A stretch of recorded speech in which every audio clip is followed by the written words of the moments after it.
Hi everyone.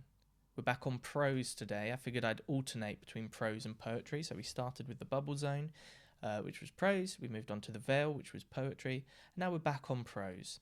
A short story that I wrote quite recently. But this is actually about something that happened in 2019. It's about the first time that I met a friend of mine called Ken. Ken is the father of another friend of mine. And it was actually the day before Ken's daughter's wedding, at which I was the best man that I met him.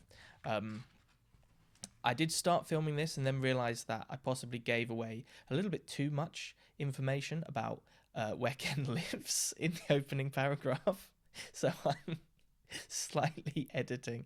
I'm giving slightly less detail. I'm not specifying where he lives because that would be a bit harsh. Not doxing him or whatever it is. This is called Grovelling, and it is a true story, slightly dramatised here, but it is true. A little way outside of Oxford is an historic market town called Abingdon. A little way outside of Abingdon is an ancient village. A little way into this ancient village stands an immense and beautiful house. The years hang heavy over the house, and as we walk through the garden, skirting the bloomless valerians and the fruitless strawberry bush hanging over the old well, I look up at the window of the upper floor. Unprompted, 2 lines of poetry compose themselves spontaneously in my head. England rests her weary head against the eaves, and whispers her old stories in the rustling of the fallen leaves. It is late, and the night before a wedding. I am the best man, walking through the garden with the groom and a groomsman towards the house, where the parents of the bride live. We walk in almost total darkness, guided only by the warm light from the kitchen. At the door I stop. A short gust of wind stirs the invisible plants around me, and I gasp quietly at the overwhelming flavour of history in the air. We knock, and the door is thrown open. Warm and cold air mingle in the hallway as the scent of hot ovens, the sound of laughter, and gentle orange light pour out. The bride's father, who I have never met before, looms silhouetted in the doorway. He embraces his almost son-in-law, greets the groomsman, then places a hand against my chest to stop my entering. "You must be Ben," he rumbles from his gravelled old man winter depths.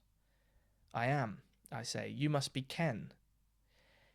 He eyes me slowly, not afraid to pause in silence. "I hear you've been flirting with my daughter."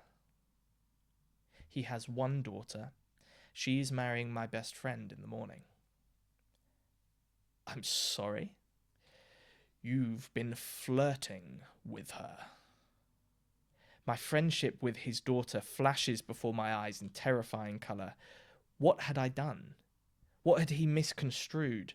"No, sir," I say. I have never. I would never." "Oh, really?" he rumbles. "I've seen a photograph." I freeze, the forced smile finally falling from my face. The possibilities race through my mind, and I prepare my defense. Photoshop? AI? A doppelganger? The autumn air reaches its brittle fingers further and further into the house.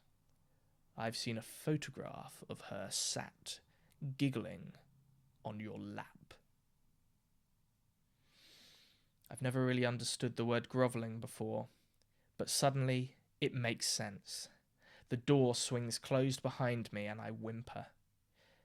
"Ken, I don't know what you think you've seen, but I haven't. I'm not... I couldn't." "Then explain this." He takes out his phone and shows me a photo. A baby. The bride's niece, his granddaughter, sat on my lap. We're playing Row, Row, Row Your Boat. Oh, I whisper, almost to myself. Not Naomi. Not daughter. The door is now keeping the cold air back. Warmth and relief flood through me. Not Naomi. It's all been a misunderstanding, just a mishearing. Not Naomi, he roars. Not Naomi. Granddaughter, I said. How old do you think I am? The door behind me, not quite latched, swings open.